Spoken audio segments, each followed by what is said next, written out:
अज़ान की आवाज़ को बंद कर दिया जाए या कम कर दिया जाए। मैं आपको वाज़ेह लफ्ज़ों में कह दूँ कि बहुत लोगों ने बहुत सारी कोशिशें कर ली हैं। अब कुछ लोग ऐसे बेबारी आए हैं कोशिश करने के लिए, इस पर भी उन्हें समझ में आएगा कि रमज़ान मुक़द्दस महीना है, हम जिससे अज़ान या आवाज़ से भी किसी को तकलीफ़ नहीं देना चाहते हैं। यकीनन हम कानून का पालन करते हुए उम्मत मुस्लिमा को मैसेज देते हैं कि जो चल रहा है वो चलता रहेगा, अज़ान को कौन रुका सकता है। किसी औरत को बेच देना, आप एप्लीकेशन बनाएँ और उसे बेचने का काम कर दें। अगर इस मुल्क में जहाँ डेमोक्रेसी है वहाँ ऐसा होगा और उनके करने वाले को ऐसी सज़ा ना मिले और वो छूट जाए, यकीनन ये चिंता की बात है। आने वाले दिनों में उम्मत मुस्लिमा इस पर गौर करेगी कि आने वाले दिनों में जो लोग ऐसी कार्रवाई करते हैं या गलत काम करते हैं, उन पर सख्त कार्रवाई करवाई जाए।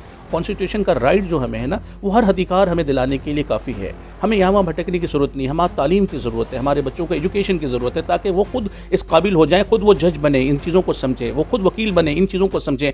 आप दूसरे को, आप ऐसे लोगों को कोर्ट में खड़ा कर रहे हैं, ऐसे वकील आपके सामने जा रहे हैं आपका केस लड़ने के लिए, जो कुरान को नहीं समझ रहे हैं, हदीसों को सही तरीके से पेश नहीं कर पा रहे द नेशन वॉइस में दर्शकों आपका स्वागत है। इस वक्त मेरे सामने मुंबई के नामी गिरामी हस्ती मौलाना मंजूर ज़ियाई साहब मौजूद हैं, जो काजी चीफ भी है मुंबई के। ये हिजाब के मामले में जो कोर्ट का जो फैसला था उन पर बात करते हैं कि हिजाब को असेंशियल करार नहीं दिया कोर्ट ने, कि लाजिम नहीं है इस्लाम में। कुरान तो ये कहता है, कुरान में भी हिजाब का जिक्र है और 2 सूरा उसके हवाले से दिया जाता है। जी, इस पर क्या कहेंगे आप? हैं। देखें, पहले तो आप दोनों चैनल के तमाम ज़िम्मेदारों को मुबारकबाद दिया, और दिल्ली में आने के बाद आपने अगर मुझे मेरा इंतखाब किया इस बात के लिए कि मैं हया और पर्दे के मुतालिक से कुछ गुफ्तगू करूँ। सबसे पहले कर्नाटका गवर्नमेंट ने जिस तरीके से हिजाब को बैन करने की बात की, और उसके बाद हाई कोर्ट ने वहाँ पर जो ऑर्डर्स दिए हैं, कहीं न कहीं हमारे लोग, हमारे ज़िम्मेदारान इस बातों को वहाँ पर समझाने से कासिर रहे। हमारे लोगों ने शायद अच्छी तरीके से दलीलें नहीं दी, या फिर हो सकता है कि हमारी दलीलों को सुना नहीं गया। इसके लिए हिंदुस्तानी पिनल कोड के अंदर में बहुत सारे प्राविधान हैं, और उसके अलावा हमारे पास सुप्रीम कोर्ट का दरवाज़ा भी था। तो हमारे लोगों ने सुप्रीम कोर्ट का दरवाज़ा खटखटाया है, वहाँ पर पहुँचे हैं, और आला सुप्रीम कोर्ट के तमाम जजों से ये वाबस्तगी ज़रूर है कि आने वाले दिनों में हमें फ़ैसला वो मिलेगा जो कुरान कहता है और हदीस कहती है। अल्लाह तबारक व तआला ने कुरान के अंदर में इस बात को बड़े वाज़ेह लफ्ज़ों में बयान फरमाया है कि कुरान ये कहता है कि किस तरीके से आपको अपने चेहरे को ढाँपना है और नकाब पहनना है। ऐसे सूरत हाल में पर्दा करना ये इस्लाम का एसेंशियल पार्ट है, और जो कि कुरान के लफ्ज़ों से बहुत ही वाज़ेह साबित है। ऐसे सूरत हाल में वो लोग जो कहते हैं कि एसेंशियल पार्ट नहीं है, इसका फ़ैसला जजेज़ या फिर वकील ये नहीं करेंगे, बल्कि उसके जो ज़िम्मेदारान होते हैं, जो उनके एक्सपर्ट होते हैं, वो तय करते हैं। और ये तय कुरान ने कर दिया है, और वो तय ये है, सूरह अहज़ाब की आयत नंबर 59 के अंदर में अल्लाह तबारक व तआला ने अपने रसूल से फ़रमाया कि मोहम्मद सल्लल्लाहु अलैहि वसल्लम, आप अपनी बीवियों, अपनी साहबजादियों और मुसलमान की औरतों से ये कह दें कि आप अपने चेहरे पर पर्दा करें। ये कुरान कहता है, और जब ये कुरान कहता है तो यकीनी है कि हमारे लिए ये मुस्तहकम है, और कुरान का फरमान हमारे लिए पेश पेश होगा। इंशाअल्लाह तबारक व तआला आने वाले दिनों में हिंदुस्तानी कोर्ट भी इस बात पर मुहर लगा देगी कि बच्चियों को निकाब पहनने में किसी किस्म की दिक्कत नहीं होगी। तो अभी अज़ान के मसले को लेकर वहाँ पर काफ़ी विवाद है और रमज़ान का मौका वैसी है, तो इस पर क्या कहेंगे आप? देखें, आज हमारे कुछ उलमा ने मुंबई के सीपी से भी मुलाकात की इस सिलसिले में, कि और मुसलसल गुफ्तगू शुनीद हो रही है। कुछ लोगों ने हर मुमकिन कोशिश की है कि अज़ान की आवाज़ को बंद कर दिया जाए या कम कर दिया जाए। मैं आपको वाज़ेह लफ्ज़ों में कह दूँ कि बहुत लोगों ने बहुत सारी कोशिशें कर ली हैं।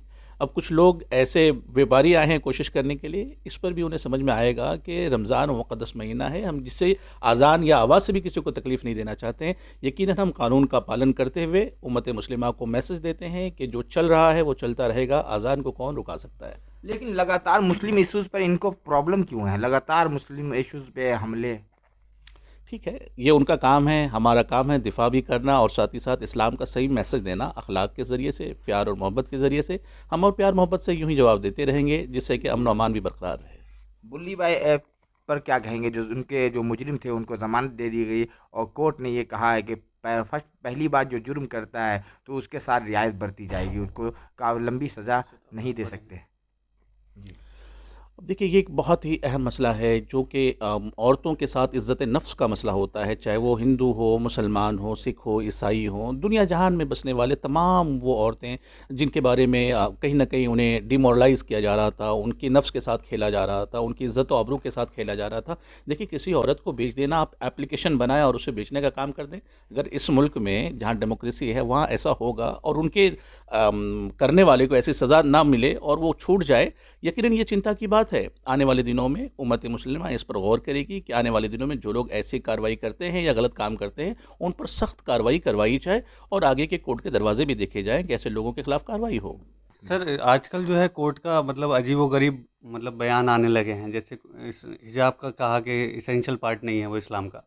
दूसरा सर कह दिया बुल्ली-भाई एपी के पहला गुना था इसलिए कम सज़ा होनी चाहिए। तीसरा सर एक बहुत ज़्यादा गंभीर कह लो या कह लो कि संवेदनशील मुद्दा दंगा जैसी है। उस हालत में कह दिया जाता है कि मुस्कुरा के कहा था देश के गद्दारों को गोली मारो सालों को। इसलिए उन लोगों को वो लोग अपराधी नहीं ठहराए जाते। क्या कहना चाहेंगे आप इतने लोग उसमें मारे गए, ऐसे हालात बने? देखिए, ये एक दर्द है, ये एक कर्ब है हिंदुस्तान के उन तमाम लोगों का। आपकी आवाज़ के ज़रिए से जो आपने जिस तरीके से सवालात किए हैं, ये पूरे मुल्क के लोगों का सवाल है। यकीनन कोर्ट इस पर बहुत ही संवेदना के साथ, संवेदनशील मुद्दे हैं, इस पर गौर व फ़िक्र किया जा रहा है और इसके दरवाज़े और भी खुले हैं। जिस कोर्ट ने ये ऑर्डर्स दिए हैं, वो कोर्ट लोअर कोर्ट है, इसके ऊपर भी कोर्ट हैं और तमाम ज़िम्मेदारान इस पर गौर व फ़िक्र कर रहे हैं कि आने वाले दिनों में इस पे और भी बेहतर क्या किया जा सकता है। चूँकि दरअसल मसला ये है कि इतने संवेदनशील मसले को हम अवामुन नास पे लाने के बजाय कोर्ट में जाएँ और कोर्ट जो आने वाले दिनों में फैसले सुनाएगी। उम्मीद है कि कोर्ट का जो जिसके ऊपर में आज भी आस लगी है, जिनसे उम्मीदें लगी हुई हैं, तो वहाँ से जो फैसले आएंगे वो बेहतर फैसले आएंगे। कोर्ट के फैसले की बात कर रहे हैं, तो हिजाब के मामले में कोर्ट का फैसला आया, राम मंदिर के मामले में कोर्ट का फैसला आया, मुसलमानों ने ये कह दिया तो कोर्ट पे आस्था है, फिर भी फैसला मुसलमानों के बिल्कुल अगेंस्ट आया है। तो इस पर क्या कहेंगे? देखिए, हमारे लोगों को और हमारे तमाम उम्मत मुस्लिमा के तमाम ज़िम्मेदारों को और दानिशरों को इस पर गौर व फ़िक्र करना होगा कि आज हम किस दाने पे खड़े हैं। सबसे पहला मसला ये होता है कि हमारे पास वकील कितने हैं, हमारे पास जजेस कितने हैं, हमारे पास उलमा का तबादले ख़यालात हम एक दूसरे के साथ किस तरीके से कर पा रहे हैं। कोर्ट का फ़ैसला यकीनन बेहतर फ़ैसला होता है क्योंकि ये हिंदुस्तान है। वकील की बात करें, वकील कोर्ट के मामले में तो वकील भी अच्छी फाइट कर रहे थे, केस भी अच्छे तरीके से रीड कर रहे थे, लड़ भी रहे थे और उसके बावजूद भी है फैसला आस्थे की बुनियाद पे दे दिया गया। फिर भी ये कहते हैं कोर्ट पे आस्था, कोर्ट पे यकीन। देखिए, ये कॉन्स्टिट्यूशन के राइट हैं, डेमोक्रेसी है और सबसे मैं बताऊँ आपको पूरी दुनिया में खूबसूरत डेमोक्रेसी हमारी मानी जाती है।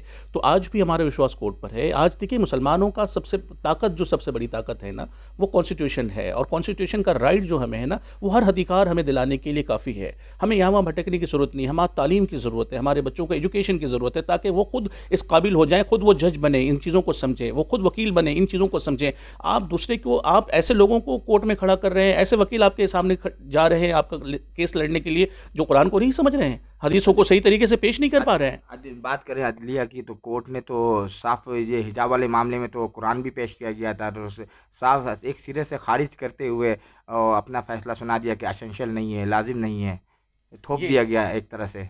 ये कहीं न कहीं हमारे लोगों ने वहाँ पर किस तरीके से पेश किया, ये देखने की ज़रूरत है। आखिर हमारी बातें वहाँ पर सुनी नहीं जा रही हैं या फिर हम सही से पेश नहीं कर पा रहे हैं।